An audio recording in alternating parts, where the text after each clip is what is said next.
So it sounds like you're really interested in Ajahn Lee's The Craft of the Heart, huh? Especially in how to actually use his teachings in, well, everyday life. Yeah, it's a good place to start. And we're definitely diving deep into that today. I mean, one of the things I love about Ajahn Lee is he's so direct, you know? Oh, absolutely. He cuts right to the chase. Like, right off the bat, he's talking about how even people who've been practicing Buddhism for years, like lay Buddhists, they often misunderstand the precepts. It's kind of funny when you think about it, right? He's got all these anecdotes, these stories about asking people, okay, what are the 5 precepts? What about the 8, the 10? What do they really mean? And the answers are all over the place. Like people are mixing them up or they just have no idea, or the best one, they're accidentally breaking the very precepts they think they're following.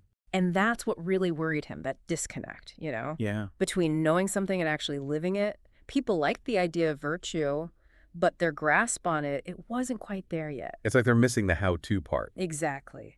So let's break this down a bit.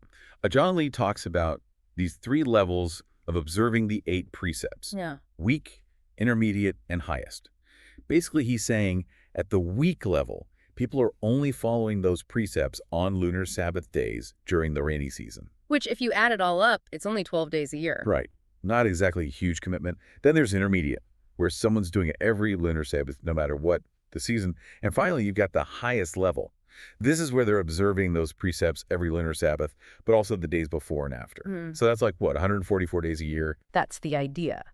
But here's where Ajahn Lee flips the script, right? He doesn't just leave it there. He's saying those who are really dedicated, they can aim to embody the spirit of those precepts all the time, not just on certain days. It's less about the schedule, more about like the core of your actions, the quality of how you're living.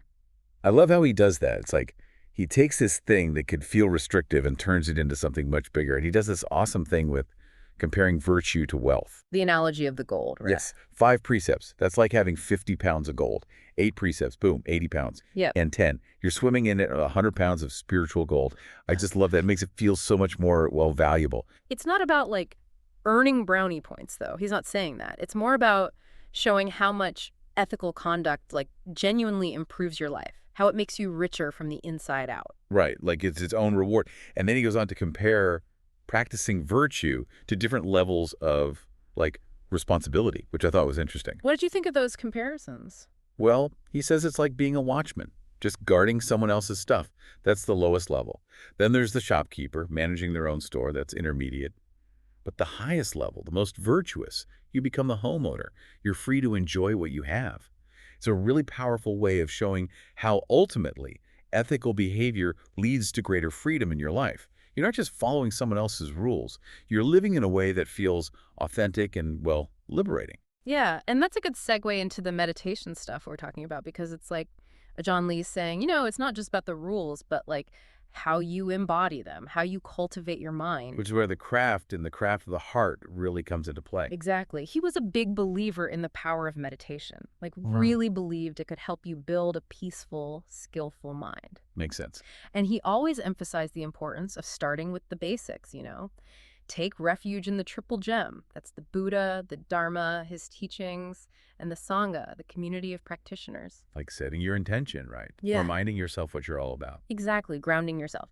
And then from there, he talks about cultivating the 4 immeasurables: goodwill, compassion, empathetic joy, and equanimity. All the good stuff. It's like building a strong foundation for your practice. Now, you mentioned being interested in meditation techniques.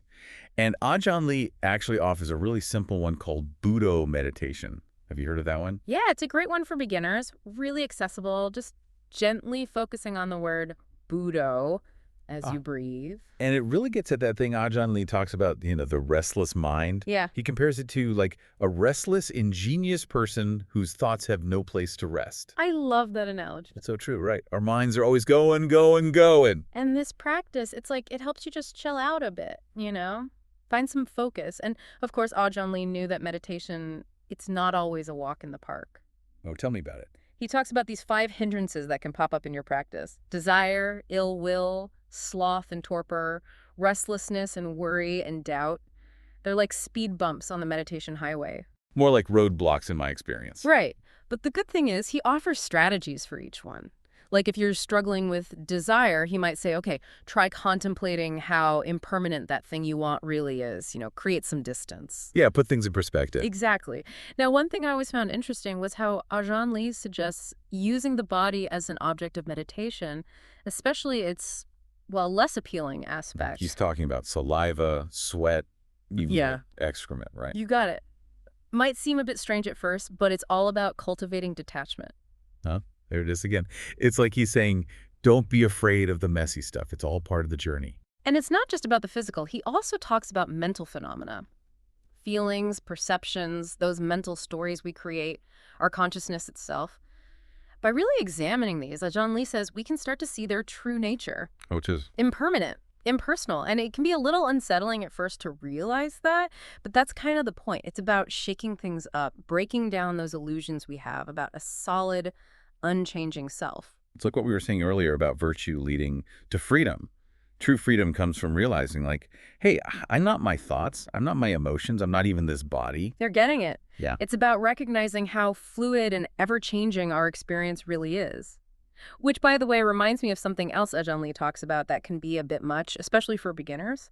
The 5 forms of rapture. Oh, yeah, the rapture stuff. He describes all these, like, intense physical and mental sensations that can happen during meditation. Things like your hair standing on end, or even tears streaming down your face. He makes it very clear. It's not sadness, though, right? It's like blissful rapture or something. Exactly. And honestly, it does sound a little out there, but it's important to remember those experiences, they're not the goal in and of themselves. So don't go chasing the rapture dragon. Nope. If it happens, great. But don't get attached. The real work is about cultivating that steady, clear awareness no matter what's happening, pleasant, unpleasant, whatever. It's about finding that calm in the chaos. You got it. Okay, so we've talked about like bringing that virtue into our daily lives, right? And how to actually work with our minds through meditation, even when those hindrances pop up. But Ajahn Lee, he doesn't stop there. We're going deeper now into some seriously advanced practice stuff. Jhana territory. Yeah, jhana. This is deep meditative absorption. And it sounds pretty wild, honestly. Like your mind is so focused, it's almost merging with whatever you're meditating on. It can be a pretty profound experience. Profound, I like that. So there are 2 main types, right? Rupa jhana, which is about form, and Arupa jhana, which is formless. Right. And, okay, here's where I need your Ajahn Lee analogy expertise. Hit me with it. What's he comparing it to this time? All right, so he says Rupa jhana, it's like a mango. Okay, I can see where this is going. I love his analogies. They make things so much clearer. Right, and Arupa jhana, that's like the taste of the mango. Yeah. So you've got the actual physical mango, you could see it, touch it, all that. That's the form, but the taste, that's something else entirely. Way more subtle, formless. It's a great way to think about. And he does this other one, too, where he compares mundane jhana to, like, a government official. They're busy, right? Yeah. All caught up in worldly affairs. I'm always on But leave. Arupa jhana, that's the retired official.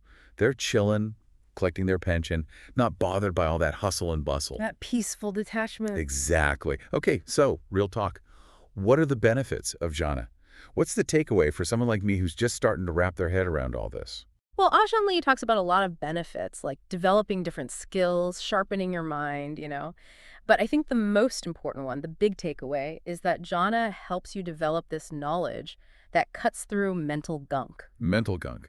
That sounds kind of gross. It is. Think of it like all those mental habits and patterns that cloud your thinking, keep you stuck. Oh, yeah, I've got plenty of that. We all do. But jhana, it's like a mental detox. It helps clear that stuff out so you can experience more peace, more clarity, and get closer to what Ajahn Lee is all about. Enlightenment. Right, enlightenment. Okay, so there are those 9 stages of liberating insight he talks about. It's not really a to-do list, Oh, good, because 9 stages?